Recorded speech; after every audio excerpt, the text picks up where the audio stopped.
Amendment 35, which I put my name to, in relation to amending the Equality Act, as has just been discussed, but also in support of another amendment, 69, Lord Sandhurst's amendment, that strengthens the academic freedom protections of the prevent duty.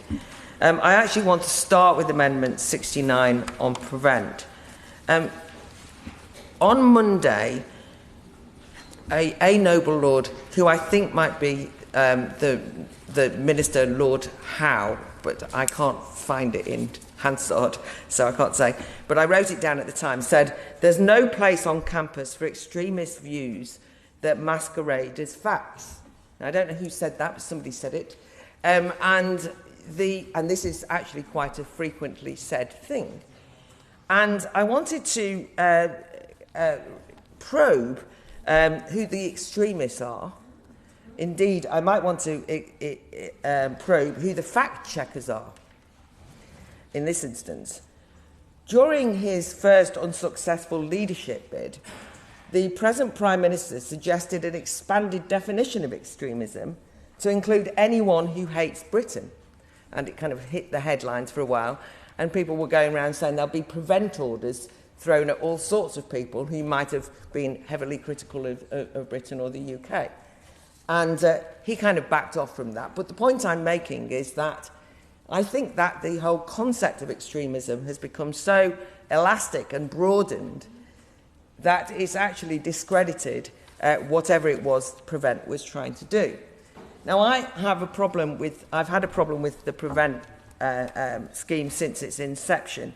And of course, such is the nature of today, period, as this is recorded and on Hansard, I want to make it absolutely clear that this is not because I have any soft sympathies with Islamist terrorists of any nature. In fact, if anything, I've rather thought the government have been rather lackadaisical in not dealing with it more harshly. But that to one side, I was always worried about Prevent, particularly in an educational setting, because Prevent asked staff to monitor the behaviour and views of their students, to look out for signs of whether they were extremists of a particular type. And if you read the original Prevent duties, it was universities and prisons were discussed in very similar terms as dangerous breeding grounds for extremism.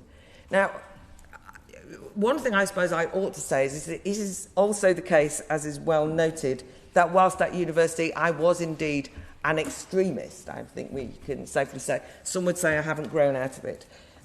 But that's the problem with the extremism. If we're talking about what really Prevent was about, which was the rise of Islamist nihilistic terrorist activity, and undoubtedly there were people on university campuses who were sympathetic to that, then we all have an absolute interest in ensuring that that is dealt with. Of course we do.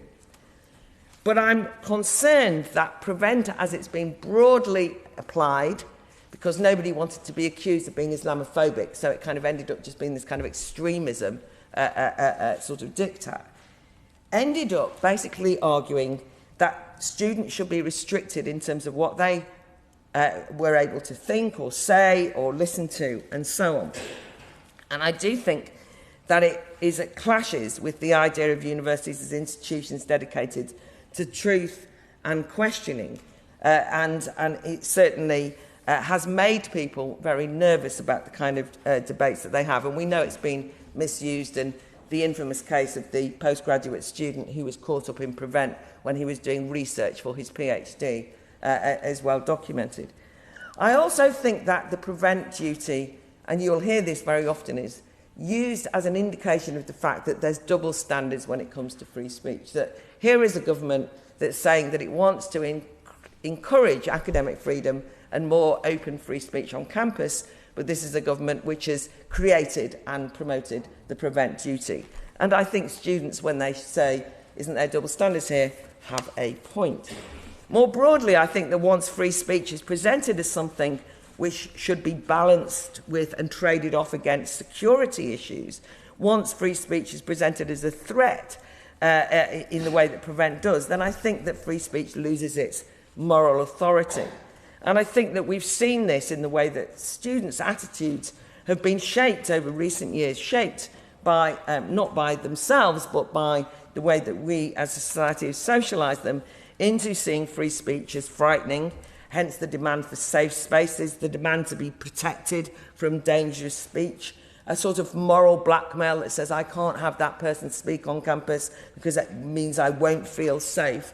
This is actually the language that students who are more censorious use, and is exactly what this bill is trying to challenge. So I just think we have to look at this again. It's one of the reasons why, by the way, why I'm worried by the Noble Lord Mann's duty of care, which again I understand in terms of its intention, but I absolutely am with the Noble Lady Baroness Faulkner on this one, because duty of care and the duty of care of students to be protected from harm was exactly the language that was used last week in terms of saying that Helen Joyce, speaking on her book, was a threat to students at Cambridge.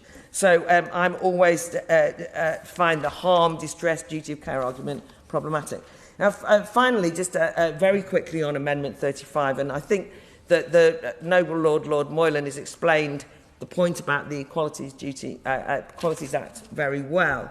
But I don't know, I think we will all have received this SOAS briefing for this bill beforehand, which complains that the bill, quote, requires universities to protect the speech of Holocaust deniers and others seeking to deliberately provoke or offend.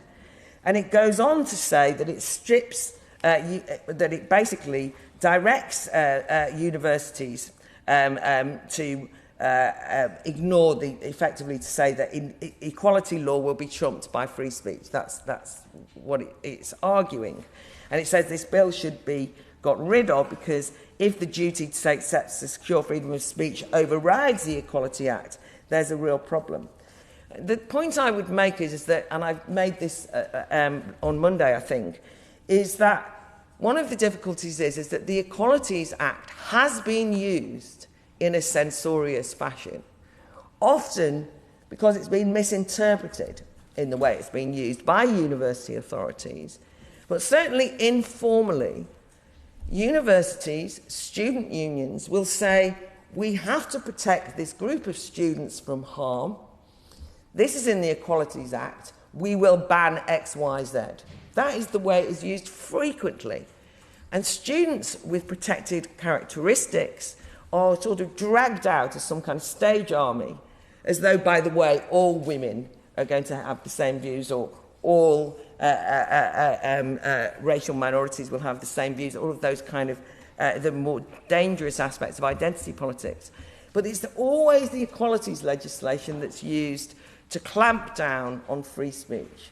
And that's why, even though, you know, for me it's abhorrent that as somebody who's fought for equal rights forever, who wants diversity of opinion in particular, who of course wants to include as many people as possible in higher education, that diversity, equality and inclusion are three words I dread when they are put in the context of universities or many other institutions, because they are the words that are used to silence, often demonise, and other people who have different opinions. So I do think we have to be very careful that the equalities legislation doesn't end up drowning out the good intentions of this bill. So if the free speech bit can be strengthened, all to the good. My Lords, I rise to speak to Amendment 69 from the Noble Lord Sandhurst.